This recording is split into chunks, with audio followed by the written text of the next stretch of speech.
নমস্কার, আমি মৌসুমী। শিলালিপিতে আপনাদের সবাইকে স্বাগত জানাই। আজ থেকে শুরু করছি লেখিকা প্রতিভা বসুর রাঙা ভাঙা চাঁদ। গল্প পাঠ ভালো লাগলে শেষে একটা লাইক দিয়ে যেতে ভুলবেন না। এখনো যারা আমার চ্যানেলটা সাবস্ক্রাইব করেননি তাদের সকলের কাছে আমার অনুরোধ, প্লিজ আমার চ্যানেলটা সাবস্ক্রাইব করে নেবেন। পাশে যে বেল নোটিফিকেশনটা আছে সেটা অবশ্যই প্রেস করে দেবেন। আজ উপন্যাসের প্রথম পর্ব। উগো বাবা গো, মা গো, মেরে ফেলছে গো। রাত্রির নিস্তব্ধতা ছিন্ন ভিন্ন করে দিয়ে যুধিষ্ঠিরের মায়ের প্রচন্ড গলা পাড়ার এই প্রান্ত থেকে ওই প্রান্তে গিয়ে পৌঁছল। ধূপছায়া গ্রামের কৈবর্ত পাড়ায় এইরকম চিৎকার চেঁচামেচি কিছু নতুন নয়। ঝগড়া মারামারি এদের জল ভাত, এদের অবসর বিনোদনের একটি অন্যতম উপায়। কিন্তু যুধিষ্ঠিরের মায়ের পক্ষে এই ধরনের কাতর আর্তনাদ সেটা নতুন, অপ্রত্যাশিত। কেননা তার মতো প্রবল শক্তিশালী ঝগড়াটে সেই তল্লাটে তো বটেই, সেই গ্রামেই খুব কম। যেমন তার গলার জোর, গালিগালাজের ক্ষমতাও তেমনি অসীম। এই জন্য তাকে বড় একটা কেউ ঘাঁটায় না। তার সঙ্গে যুঝতে পারে এমন কলিজার জোর বলতে গেলে একমাত্র কাদুবালার ছাড়া আর কারুরই নেই। কাদুবালা যুধিষ্ঠিরের জ্ঞাতি খড়ি। বাতাসে পাতাটি নড়লেও সে পায়ের বুড়ো নখে ভর দিয়ে ডিঙি মেরে এতখানি উঁচু হয়ে দাঁড়িয়ে ওঠে। হাতের ঝাঁটা মুড়ো করে ধরে সারা শরীরে সব কাপড় কোমরে গুঁজে দাঁত কিরমির করে ক্যাড়া বলে নাসারন্ধ্র ফুলিয়ে চোখে আগুন ছুটিয়ে এগিয়ে যায়। কিন্তু আজ কদিন যাবৎ তার বেশি সাড়া শব্দ নেই। একটা গর্হিত কর্ম করে সে ঈষৎ দমিত হয়ে আছে। দিন সাতেক আগে সন্ধ্যাবেলা তার একমাত্র পুত্রবধূ রঙ্গেশ্বরী যখন ছেলে ঘুম পাড়াচ্ছিল, তখন হাঁড়ি ভর্তি ভাত ফুটছিল উনুনে। কাদুবালা রান্নাঘরের দাওয়ায় চাঁদের আলোয় বসে সুপুরি কাটছিল। চিৎকার করে বউকে ডাকল, বলি ও নবাবের বিটি, এই সাঁঝবেলায় আবার কোন ভাতারের সঙ্গে শুতে গেছিস লো? শাউরির সুমধুর সম্ভাষণের জবাবে রঙ্গেশ্বরী তিক্ত গলায় জবাব দিল, কেনে, তাতে তোমার কি দরকার? ইদিকে যে ভাত পোড়া গন্ধ ছেইরেছে সেদিকে নজর আছে? হারামজাদির আবার চোপা দেখো না। 7 মাস পোয়াতি বউ, সদ্য বিধবা, বয়স 20, এই নিয়ে তৃতীয় সন্তানের জননী হতে চলেছে। শরীরে এক ফোঁটা রক্ত নেই, মুখে রুচি নেই, রাত্রে ঘুম নেই। খাটুনি 16.5 আনা, মেজাজ প্রায় ছিলে বাঁধা ধনুকের মতো টান টান হয়ে আছে। সহ্যের সীমার প্রান্তে এসে গলা চড়িয়ে দিল সে। নজর কি কেবল একজনেরই থাকবে? কেনে, আমি কি মনুষ্য না? আমার শরীরে কি শ্বাস বয় না? নাকি ভাতের পানারা একা আমি মারি? বইসে বইসে সুপারি ফালা না দিয়ে ভাতটা নামালি তো হয়। কি কি বললি? ওই যা বললাম বললাম, আবার বল। আমি তোর মুয়ে শুনি, গুরুজনের অচ্ছেদ্য করা তোর বার করি।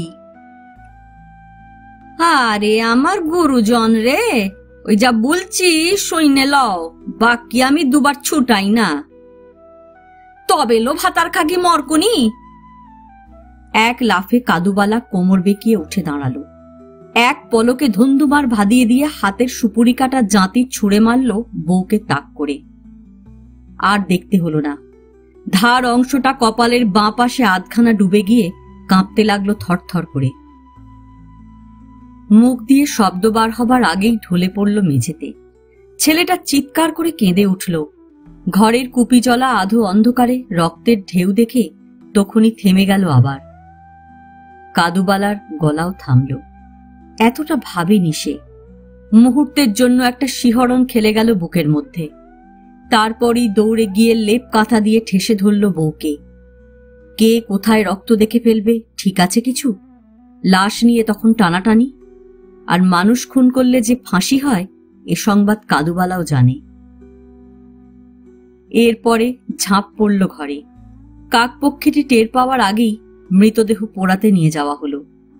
কাদুবালার স্বামী ঝরু কৈবর্ত গাঁয়ের ডাক সাইটে লোক, তার জমি জায়গা বেশি, টাকা কড়ির জোর আছে। অন্যান্য মোড়লদের জুটিয়ে একেবারে ধামাচাপা দিয়ে দিল ব্যাপারটা। হাজার হোক শাশুড়ি তো মেরেছে, ঘরে ঘরেই বেয়াদব বউদের এভাবে শাসন করা হয়, অমন টপ করে মরে গেলে কি চলে? প্রাণহানি আর কে চায়? কাদুবালাই কি চেয়েছিল? বেয়ারা মাগিকে একটু সজুত করাই উদ্দেশ্য ছিল তার। তা সে যদি তাতেই অক্কা পায়, সেটা তারই দোষ। জ্যান্ত থাকলে কাদুবালা তার হারমাস একত্র থাকতে দিত না এই অপরাধের জন্য। তা বলে পুলিশ ডেকে এনে যে এরা কেউ জানাজানি হতে দেবে না ব্যাপারটা, এটা জানা কথাই। কেঁচো খুঁড়তে তো তখন সাপ বেরিয়ে যাবে। কৈবর্ত পাড়ায় তো একটা কাদুবালা নেই।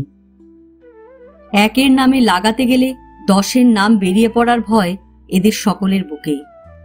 অনেক কাদুবালাকেই তখন আইনের ফাঁসে এদের জড়াতে হবে। আর কাদুবালার যদি কিছু হয়ই সত্যি, পুলিশ টের পেয়ে যদি ধরে নিয়েই যায়, সেই কি কারোকে ছেড়ে কথা কইবে? তেমন বাপের বেটি সে নয়। একা সে যাবে না, ডুবলে গুষ্টি শুদ্ধ ডুবিয়ে যাবে, এবং সেটা সে আড়ে ঠাড়ে শোনাতেও ছাড়েনি কাউকে। তারপর এক গগন বিদারণ চিৎকার দিয়ে কাঁদতে বসেছে মৃত বধূর জন্য। যারা মরা পোড়াতে গিয়েছিল তারা মুখ চাওয়াচাই করল। আরে, এ দেখছি এখনো গরম, ব্যাপার কি রে? একজন বলল, চেপে যা চেপে যা। আর একজন বলল, দেখ দেখ, কণ্ঠার কাছটা কিরকম ধুকধুকাইছে। কাদুবালার স্বামী দৌড়ে এসে কয়েকটা বোতল এগিয়ে দিল হাতে। সবাই চুপ করে গেল। কিন্তু খবর ছোটে বাতাসের আগে। পরের দিন সকালেই আছড়াতে আছড়াতে তার বাপ মা এসে হাজির। আমার অঙ্গেশ্বরী কই? তোমরা তাকে কোথায় নুকুলে? কাদুবালা মুখ বাঁকিয়ে বলল, মল্ল যা, এখন এসেছেন অং দেখাতে। কাল ছিলি কোথায় শুনি? এই যে বউ ওলা ওটা হইয়ে বেহুশ মেইরে চইলে গেল, গুমুদ কাছতে কি তোরা ছিলি না আমি? আমার বলে বুক জইলে যাচ্ছে। এই বলে সে বুক চাপড়ে কেঁদে উঠল রঙ্গেশ্বরীর দুঃখে। প্রতিবেশীরা এসে মুখে কাপড় চাপা দিয়ে কান্না থামিয়ে সেই শোকে সান্ত্বনা দিতে বসল। ঝরু লাল চোখ করে বলল, আগে আসতে পারলে না? তোমরা আসবে বলে তো আর মরা বাসি করে ফেলে রাখতে পারি না, তাই রাতারাতি পুড়িয়ে দিয়েছি। সুতরাং সেই কাদুবালা যখন ঘরে বসে প্রদীপের আলোয় পলতে পাকাচ্ছে, তখন আর কার সাধ্য হল যুধিষ্ঠিরের মা মঙ্গলীকে আহত করার? তার গলায় তো এই আর্তনাদ উঠবার কথা নয়, ওঠেওনি কোনোদিন। এমনিতেই এদের জীবন সূর্যাস্তের সঙ্গে সঙ্গেই শেষ। সন্ধে লাগলো কি খেয়ে দে কুপি নিবাল। তার উপরে এখন হেমন্তকালের ঠান্ডা, আর তারও উপরে রঙ্গেশ্বরীর মৃত্যুর ছমছমানি। সবটা মিলিয়ে সব ঘরেই ঝাঁপ পড়ে গিয়েছিল। পাড়াটা চাপা নয়, দূরে দূরে ঘর। একমাত্র কাদুবালার ঘরই সবচেয়ে কাছে। কিন্তু যুধিষ্ঠিরের মায়ের গলা কাছে দূরে সকল দরজাই ভেদ করল। লাফিয়ে অবিশ্বে সর্বাগ্রে কাদুবালাই উঠতে যাচ্ছিল, কি ভেবে থামল। অন্ধকারে দরজা খুলতে ভয় করল তার। চোর, তস্কর, সাপখোপের ভয় নয়, ভূতের ভয়, অঙ্গেশ্বরীর ভূতের ভয়। হারামজাদি যে পেতনি হয়ে বাড়ির আনাচে কানাচে ঘুরঘুর করছে না কে জানে। আর এসব হলো অপমৃত্যুর মরা, ঘাড় মটকাতে কতক্ষণ। আর যত রাগ নিশ্চয়ই তার উপরই বেশি। তাই এত বড় একটা মুখরোচক শ্রবণ বিনোদক চিৎকার শুনেও বেরুতে পারল না কাদুবালা। কিন্তু কি হতে পারে? মন তার কাজ করতে লাগল। তবে কি এতদিনে একটু সুমতি হয়েছে যুধিষ্ঠিরের? মাকে বেশ ভালো হাতে কয়েক ঘা লাগিয়েছে, নইলে মেইরে ফেলছে বলবে কেন? ভেবে আরাম হলো কাদুবালার। ওইখানে বসে বসেই সে ঘাড় নেড়ে নেড়ে বিড়বিড় করল, আরো দে দুঘা, মাগির রস একটু কমুক। কদিন ধরে বড় বার বেড়েছে, কথায় কথায় খোঁটা দেয়। কিন্তু তা নয়। একটু পরেই কাদু টের পেল তা নয়। গন্ধে গন্ধে বুঝে ফেললে এ হচ্ছে শাউরি বউয়ের ঝগড়া। বউটা তো কাদার ডেলা, ওটাকে তো ওরাই সারাদিন চটকায়। ও আবার শাশুড়িকে কি করবে? ওর সাধ্য কি? কুন্দুলনি কপাল গুনে বউ পেয়েছে বটে, মুখে একটু শব্দ নাই গো। মারো কাটো ছেঁচো চুপ। অমন ঘাগি বদ স্বামী আর আগুনের কুণ্ডু শাশুড়ি নিয়ে কেমন নিশ্চুপে ঘর করে যে দেখলে তাজ্জব বনে যেতে হয়। সারাদিন কি খাটুনিটাই খাটে। মংলি তো বউ এসেছে পর থেকে দিঘালি কুটা গাছ পাতালি করে না, বসে বসে কেবল ফরমাস। একটু ইদিক উদিক হলো কি মার। তার উপর যুধিষ্ঠিরটা মারে না। বউ সুন্দর বলে তো সারাদিন সন্দেহ, কোনোদিন তো বউটা কথা বলে না। আজ তবে কি হলো? স্বামীকে ঠেললো কাদুবালা। উঠছ না কেনে? যুধিষ্ঠিরের মাটাকে যে মেরে ফেলছে গো। হা, যুধিষ্ঠিরের মাকে আবার কেউ মাইরবে? ঝরু কৈবর্ত ভালো করে কাঁথা মুড়ি দিয়ে পাশ ফিরল। নে চুপ করে থাক, যা করতেছিলি কর। ঠান্ডায় আমার হাড় কাঁপাইছে। এখন আমি উঠতে যাই আর কি। কেউ যদি মারে তো মেরে ফেলুক, আপদ চুকুক। কিন্তু উঠতেই হলো শেষ পর্যন্ত। হাজার হোক জ্ঞাতি ঘর, কর্তব্য আছে। আর যুধিষ্ঠিরের মাও সহজে থামল না। সেই সঙ্গে যুধিষ্ঠির আর যুধিষ্ঠিরের নবলব্ধ বড়লোক বন্ধু তেলকলের ঘনশ্যাম মণ্ডলের হেড়ে গলার স্খলিত অশ্রাব্য কুশ্রাব্য গালিগালাজের আওয়াজে পাড়া আলোড়িত হতে লাগল। আর সকলের মিলিত আক্রোশের একমাত্র উদ্দেশ্য যে যুধিষ্ঠিরের ছেলে মানুষ বউ কুসুম, সে বিষয়ে সন্দেহ রইল না কারো। যুধিষ্ঠিরটা মানুষ না, তেমনি বন্ধুও জুটিয়েছে একটা।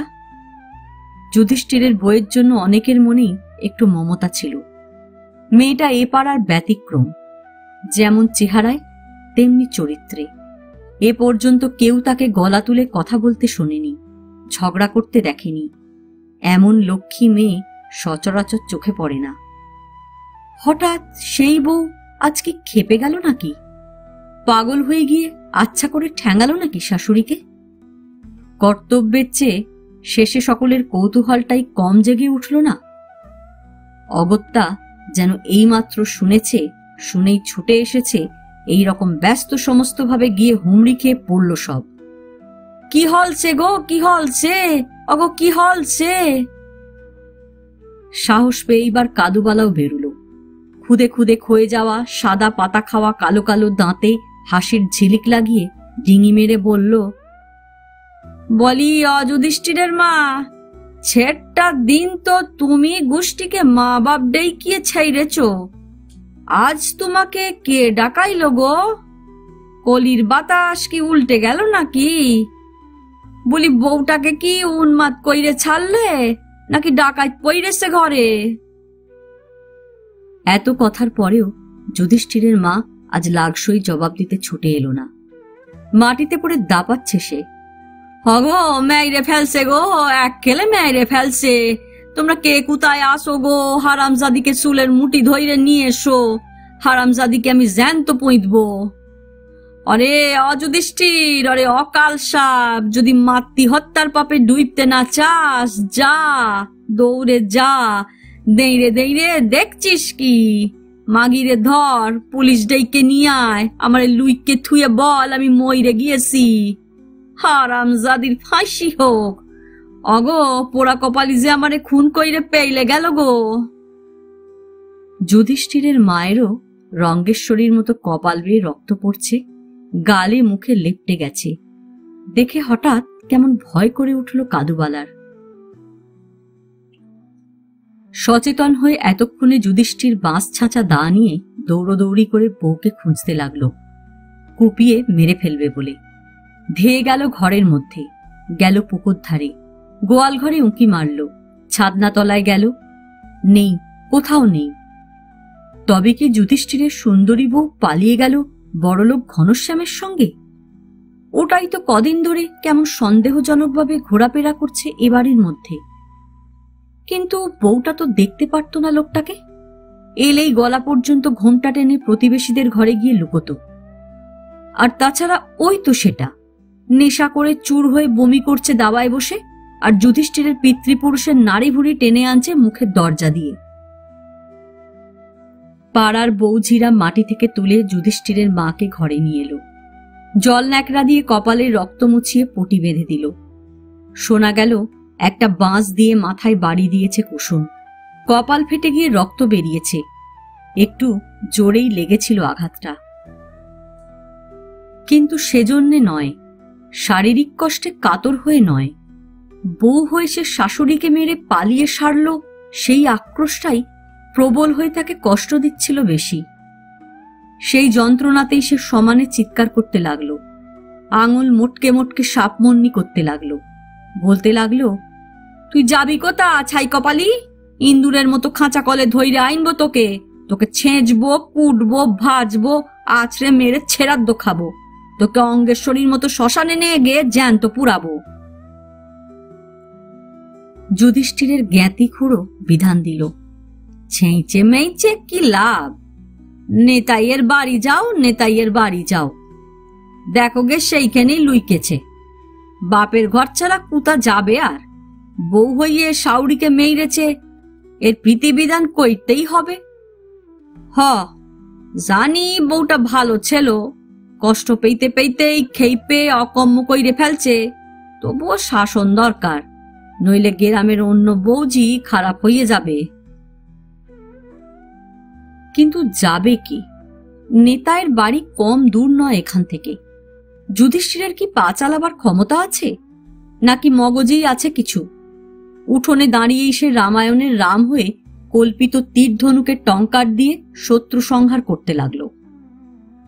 হঠাৎ বন্ধুটা লাফিয়ে উঠে বলল, দাঁড়াও বাবা দাঁড়াও, এই আমি যাচ্ছি, প্রেয়সীকে আমি টেনে আনছি, একেবারে বুকে কইরে নিয়ে আসবো, দাঁড়াও। বলতে বলতেই টলে পড়ল। জড়ানো গলা ভেউ ভেউ করে উঠল কান্নায়। একটুখানি চুমো খেয়েছি বইলেই তো এত মান তোমার? ও হো হো হো। কি কি বললি শালা, কি বললি? মুখ থেকে বিড়ি ফেলে পাড়ার সবচেয়ে বখা ছেলে করাতকলের মিস্ত্রি লাটু তেড়ে এগিয়ে এলো। যুধিষ্ঠিরের বউকে তুই চুমা খেয়েছিস? তোর ঠোঁট যদি আজ না কাটি তো আমার নাম লাটু লয়, আমার বাবার নাম পল্টু লয়। গলার তাবিজে ঝমঝমিয়ে উঠল সে। পুরুষেরা চোখে চোখে ঝিলিক দিল, মেয়েরা হক থু করল। কুসুমের এই বিদ্রোহের মধ্যে যে ঘনশ্যামকে নিয়ে মস্ত এক কুৎসিত ব্যাপার জড়িয়ে আছে, সকলের মনেই সেই সন্দেহ খেলে গেল। কাদুবালা মুখ ঢুলিয়ে বলল, তাই বলো। লাটু পড়ে থাকা ঘনশ্যামের দেহপিণ্ডে কোষের লাথি মারল দুঘা। তারপর বুকে চাপড় মেরে বলল, কিচ্ছু ভাবনা নাই, সব ঘটনা আমি এখনই জেনে দিচ্ছি, তারপর তোর একদিন কি আমার একদিন। আর ওই জুদা হারামজাদা বন্ধুকে বউর মুখ দেখিয়ে যেটা পয়সা লয় সেটাকেও দেখব। হ্যাঁ, কি বললি? বলছি, সবই বলছি, আগে লিয়ে আসতে দে বউটাকে, আগে শুই নেনি সব, তারপর বিহিত। যুধিষ্ঠিরের বইয়ের ওপর নজর ছিল লাটুর। তাকে দেখলেই তার মুখে জল এসে যেত। পাড়ার কোন পুরুষেরই বা না আসত, কিন্তু মেয়েটা ডাকাত, মেয়েটা ঘেন্না করে তাদের, একটুও রঙ্গরস করবার উপায় নেই।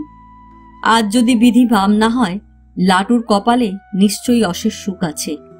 বাপের বাড়ি থেকে ধরে নিয়ে আসার সময় এতখানি নীরব নির্জন রাত্রির রাস্তা কি সে বিফলে যেতে দেবে? কিছুতেই না। পটের পুতুলের মতো মেয়ে, কতক্ষণ লড়বে সে? কতটুকু শক্তি আছে তার শরীরে যে লাটুর মতো একটা জোয়ানকে সে কাবু করবে? আহাহা, তারপর যে কি মজা, কি সুখ! সুখটা যেন সেইখানে দাঁড়িয়ে দাঁড়িয়েই খানিকক্ষণ উপলব্ধি করল। তারপর জিভ দিয়ে টাগড়ায় টোকা মেরে ছিটকে তুবড়ির মতো বেরিয়ে গেল। যতক্ষণে লাটু গিয়ে নেতাই দাসের ঘরে পৌঁছালো, ততক্ষণে বেচারি কুসুম সৎমাত তাড়া খেয়ে আবার ছুটতে শুরু করেছে যেদিকে দুচোখ যায়। স্বামীর ঘরের চেয়ে পৃথিবীর সব জায়গা তার তখন নিরাপদ মনে হচ্ছে, সব জায়গা সহনীয় বলে ভাবছে। বনে বাদারে ঝোপে ঝাড়ে মাঠ ঘাট আল বেয়ে ছুটতে ছুটতে হাত পা ছিঁড়ে যাচ্ছে তার, কিন্তু তবু সে থামতে পারছে না।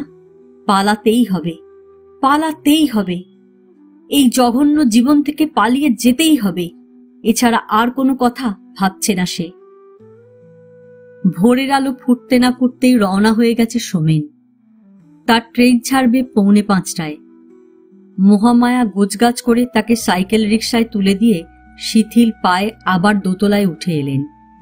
এসে জানালায় দাঁড়ালেন। যতদূর দেখা যায় দেখলেন। তারপর আঁচলে চোখের জল মুছে বালিশে মুখ গুজে শুয়ে পড়লেন। বাড়িঘর শূন্য হয়ে গেল।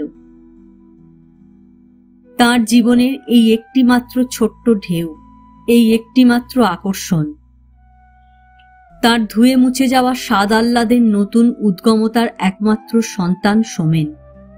এটিকে নিয়ে অতি অল্প বয়সেই বিধবা হয়েছিলেন তিনি। সম্বল বিশেষ কিছুই ছিল না। গ্রামের পক্ষে শৌখিন একটি বাড়ি, পিছনের দিকে 10 বিঘা জমি জুড়ে অন্ধকারাচ্ছন্ন এক আমজাম কাঁঠাল কলার বাগান, আর বাঁধানো ঘাট একটি মস্ত পুকুর। সবই অযত্ন রক্ষিত ছিল। জঙ্গল ছাড়া আর কিছুই মূল্য ছিল না সেসবের। কিন্তু বাড়ির সামনে উৎকৃষ্ট ফুল বাগিচা ছিল একটি। ফুলের শখ এদের পুরুষানুক্রমে, আর সেই শখ তার মধ্যেও সংক্রামিত হয়েছিল।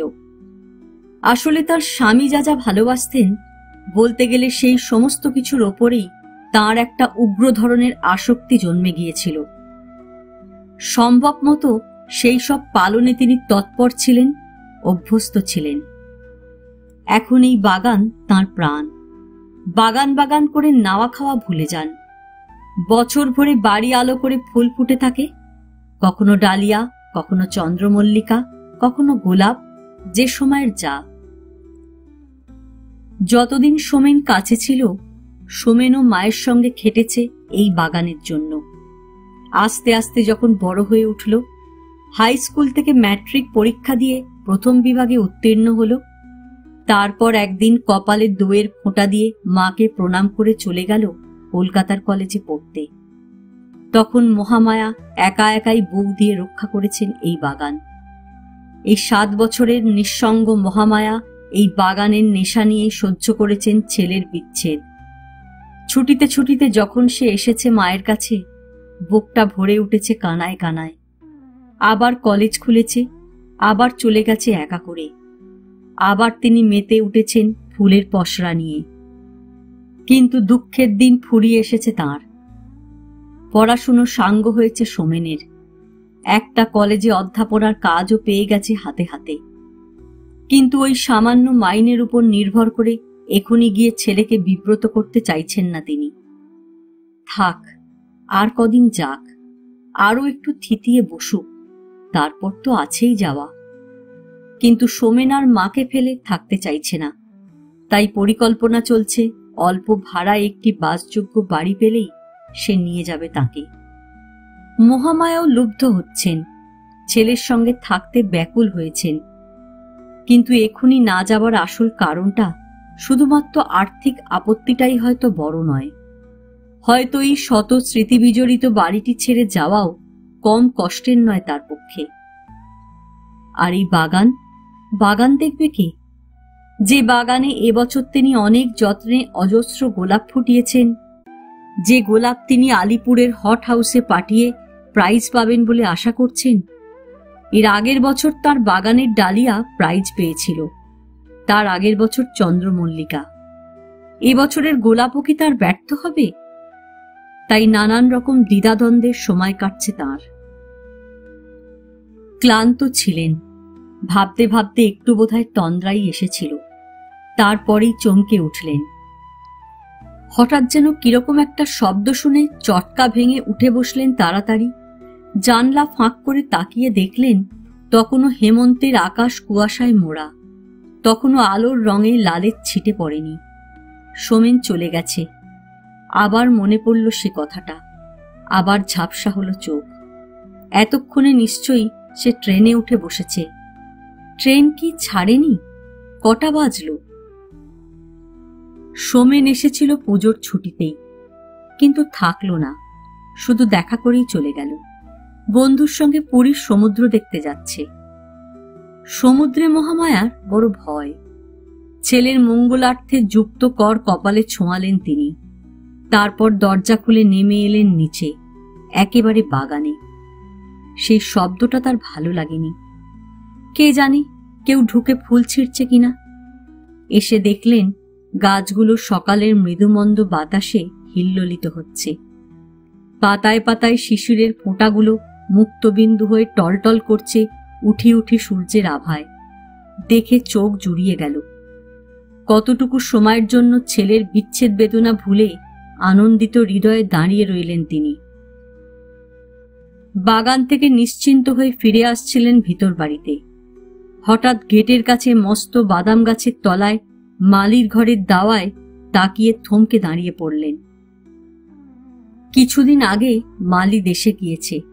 তার তালাবন্ধ ছোট্ট ঘরের টালি ঢাকা বারান্দায় মনে হলো শুয়ে আছে কেউ। দাঁড়িয়ে দাঁড়িয়ে দূর থেকেই নজর করলেন।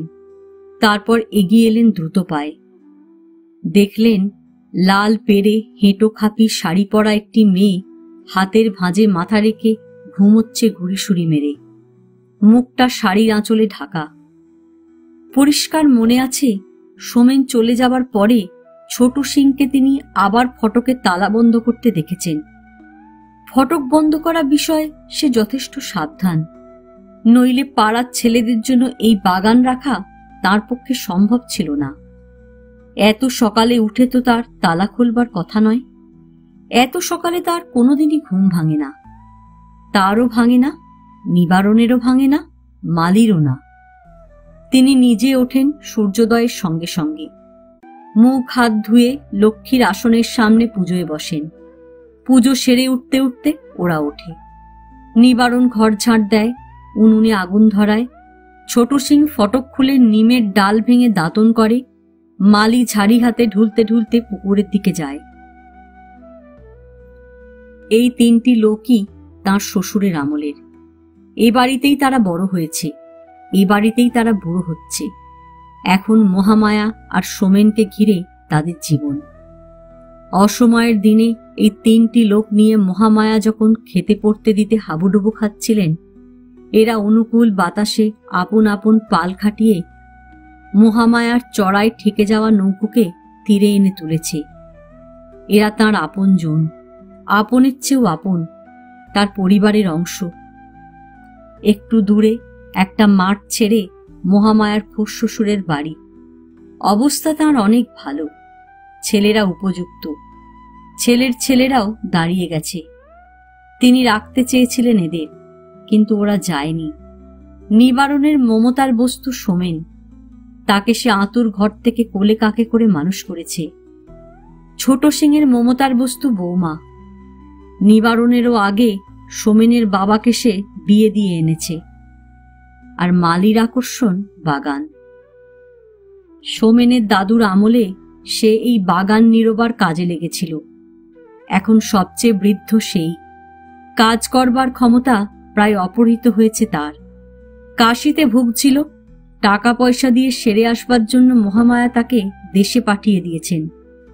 মনে মনে জানেন এই যাওয়াই তার শেষ যাওয়া। বেদনার সঙ্গে সেই বিদায়কে তিনি মেনে নিয়েছেন। একটু অবাক হয়ে মেয়েটির আপাদমস্তক নিরীক্ষণ করলেন তিনি। একটু অপেক্ষা করে ডাকলেন, এই শুনছ? প্রথম দু এক ডাকে যখন তার ঘুম ভাঙল না, একটু গলা চড়ালেন, আর তৎক্ষণাৎ আড়মোড়া ভেঙে উঠে বসল মেয়েটি। কিন্তু তার ভঙ্গি দেখে মনে হল না কিছুমাত্র অপ্রস্তুত হয়েছে, যেন এইটাই তার বাড়িঘর, যেন স্থানে স্থিতিতেই শুয়ে ঘুমোচ্ছিল। এই রকম ভাবে পা ছড়িয়ে হাই তুলল। একটা অস্পষ্ট দৃষ্টি মেলে বেলার দিকে তাকালো। তারপরে মহামায়ার চোখে চোখ পড়তেই হঠাৎ গায়ে মাথায় কাপড় টেনে ভয়ে আড়ষ্ট হয়ে উঠে দাঁড়ালো। মহামায়া ভুরু কুঁচকে বললেন, কে তুমি? মেয়েটি ঢোক গিলে জবাব দিল, আমি আমি কুসুম। কুসুম খুব বিখ্যাত ব্যক্তি বলে মনে পড়ল না মহামায়ার। চুপ করে থেকে বললেন, এখানে কি করছিলে? একটু শুয়েছিলাম। শোবার কি তোমার অন্য কোনো জায়গা ছিল না? কুসুম অধবদনে চুপ।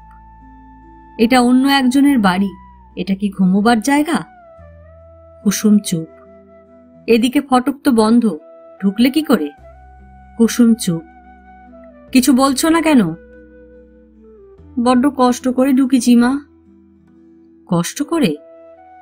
তোমার তার কাঁটা লেগে আমার সব বাঙ্গ ছিঁড়ে গেছে। তুমি তার কাঁটার ভিতর দিয়ে ঢুকেছ? অবাক হলেন মহামায়া। মহামায়ার বাড়ির চৌহদ্দি বড় কম জায়গা নিয়ে নয়। চারদিকে মেহেদির ঝোপ, ফাঁকে ফাঁকে ঘন বুনোটের তার কাঁটা। একটা কুকুরও ঢোকে না তা ভেদ করে, তার মধ্যে একটা মানুষ।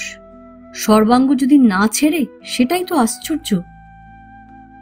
তিনি বললেন, কিন্তু এভাবে এখানে ঢুকেছ কেন তুমি? লুকিয়েছিলাম। লুকিয়েছিলে?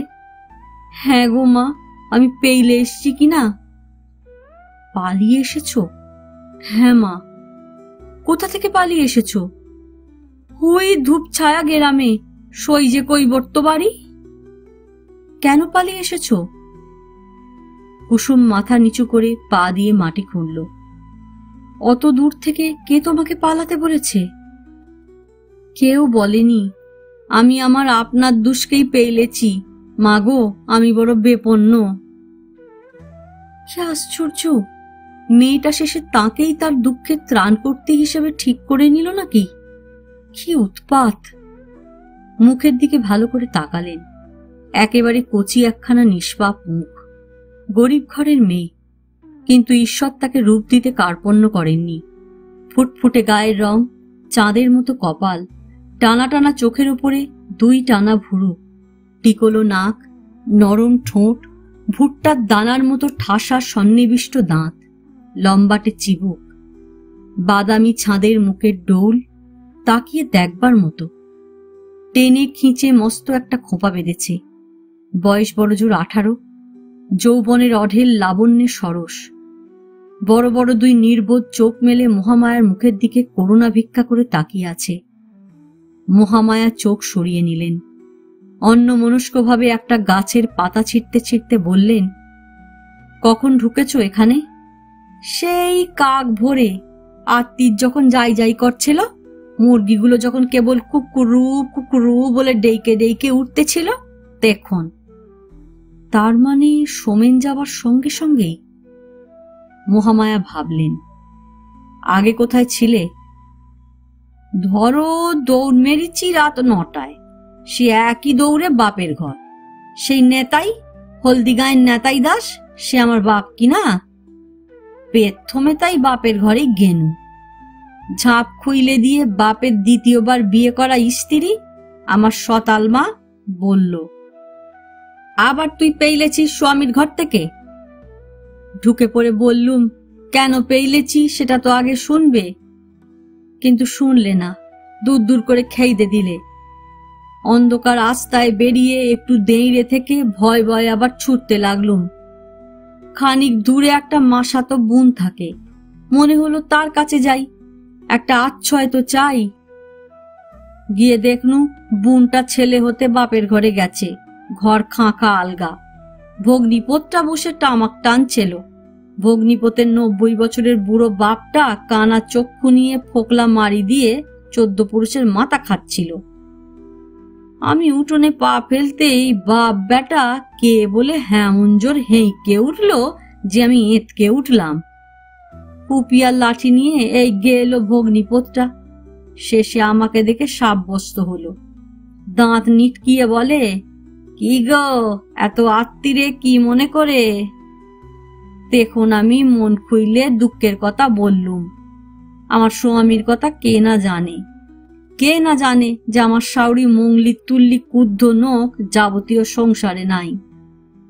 ঘরের কথা পরের কাছে বলতে কি কারোর ভালো লাগে?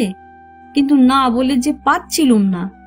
দুঃখে দুঃখে সকল কথা মুখ দিয়ে বেরিয়ে যেতে লাগলো।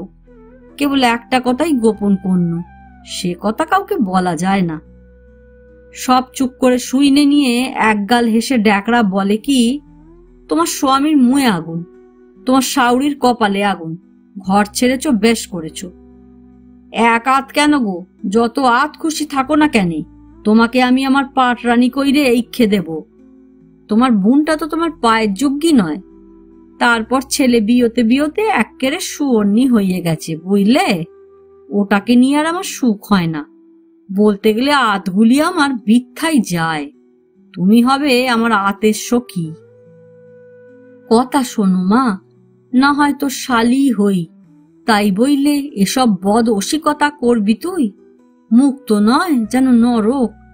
আরে গদ্দপ, তুই কি এটাও বুঝিস না? হাজার হোক তোর বউ তো আমার বোন। তাকে অমনি বললে আমার আগ হয় না? বেগ তো লাগে না?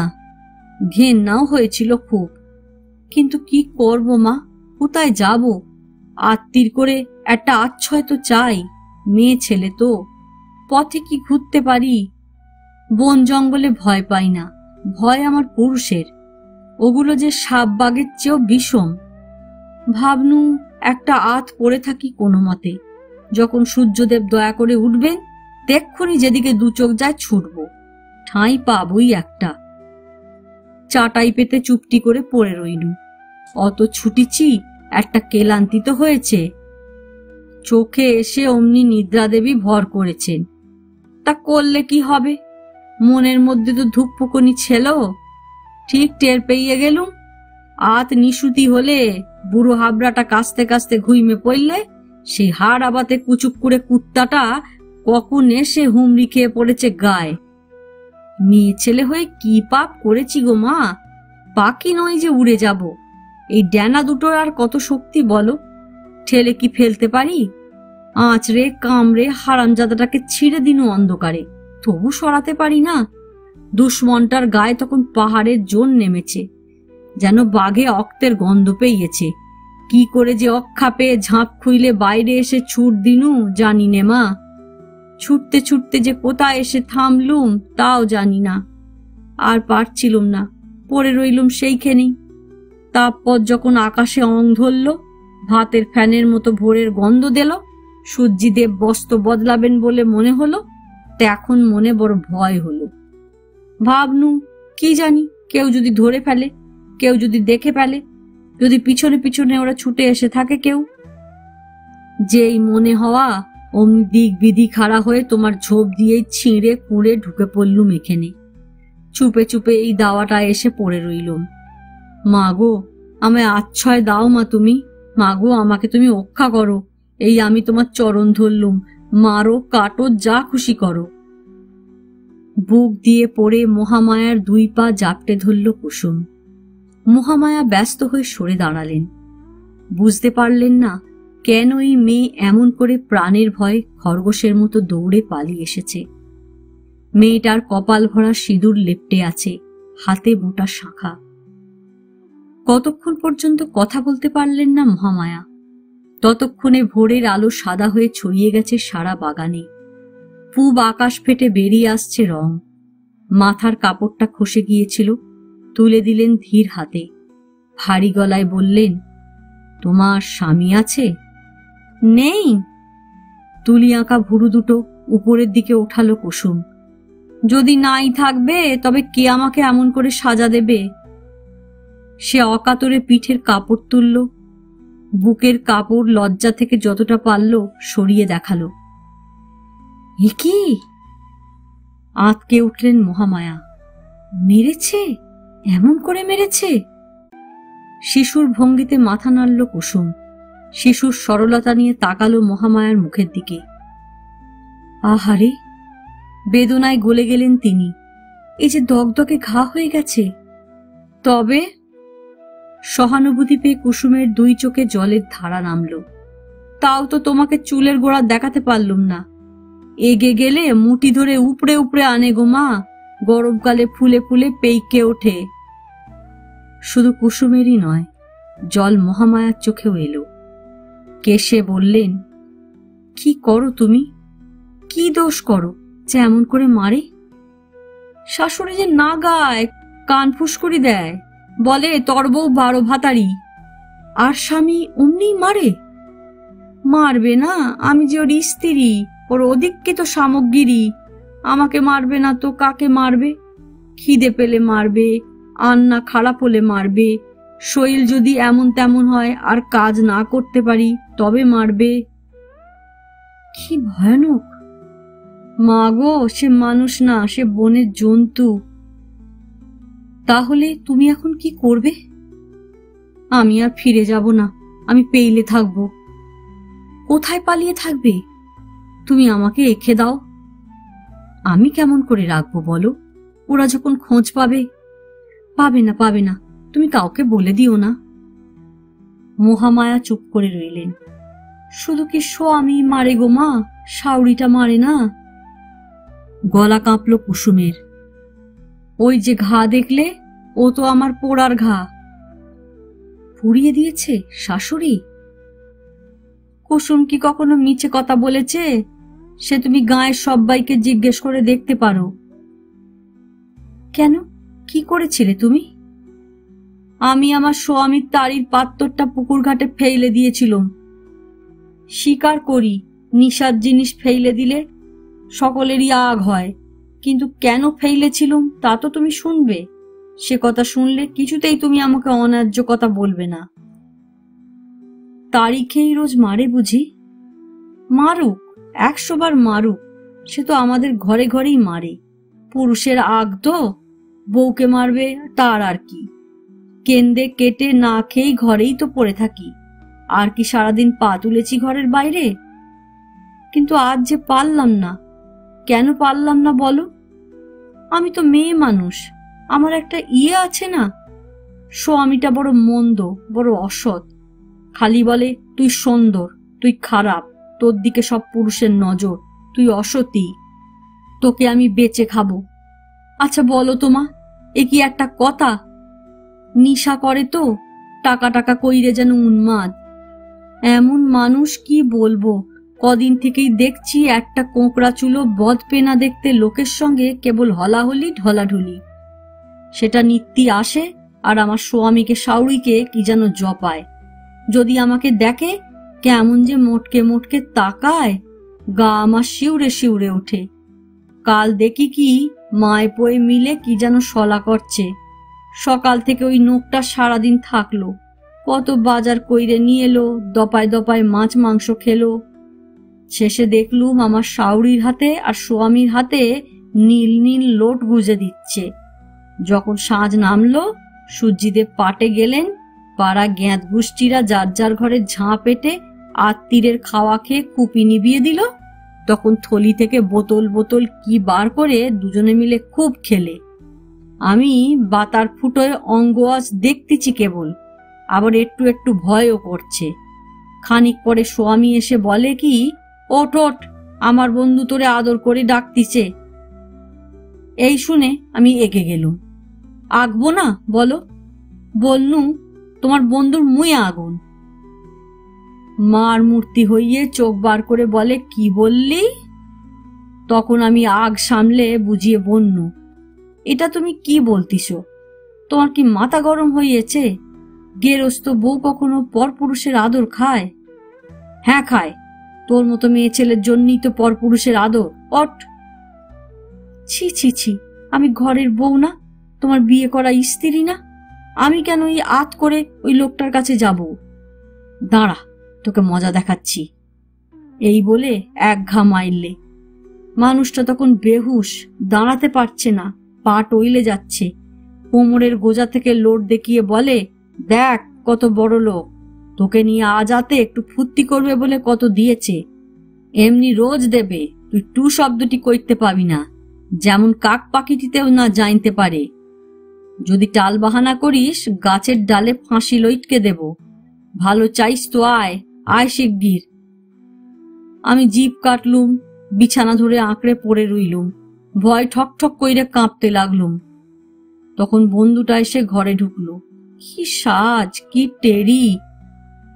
টপ কইরে হাসতে হাসতে আমার বিছানায় আমার গা ঠেসে বসে বলে, আজ তো তুই আমার সঙ্গে শুবি, রোজ শুবি। তোকে লিয়ে শোব বলেই তো এনু। বলেই আমায় জাপটে ধরে চুমু খেলে। আমার কি তখন আর জ্ঞান গম্যি হইল? শরীরে যেন মত্ত হাতির বল নিয়ে একটা নাতি মেরে ওটাকে ফেলে দিনু। তারপর ছুঁইতে গিয়ে তাড়ির হাঁড়ি নিশার বোতল সব পুকুরে ডুইবে দিনু। ডুইবে দিয়েই পেইলে আসবো ঠিক কইরেছিলুম। মনে মনে ভেইবে নেইছিলুম, না আর যেখানেই যাই এখানে আর নয়। যে স্বামী বউ দিয়ে টাকা চায় সে আবার স্বামী, তার ঘরে একা তো আর না। দেখি শাউরিটা এসে পদ আগলে দেইরেছে, দাঁত মুখ খিঁচিয়ে বললে, মা গিয়ে আবার সীতা সাবিত্রী সেজেছে, তো চরিত্রের কথা জানতে যেন বাকি আছে কারো। পথে যখন বেরোস 10টা বেটা ছেলে পিছু লয় না তোর? আচ্ছা বলো তো মা, বেটারা যদি পিছু লয় সে কি আমার দোষ? আমি কি চোখ তুইলে তাকাই, না ঘুমটা দিই না?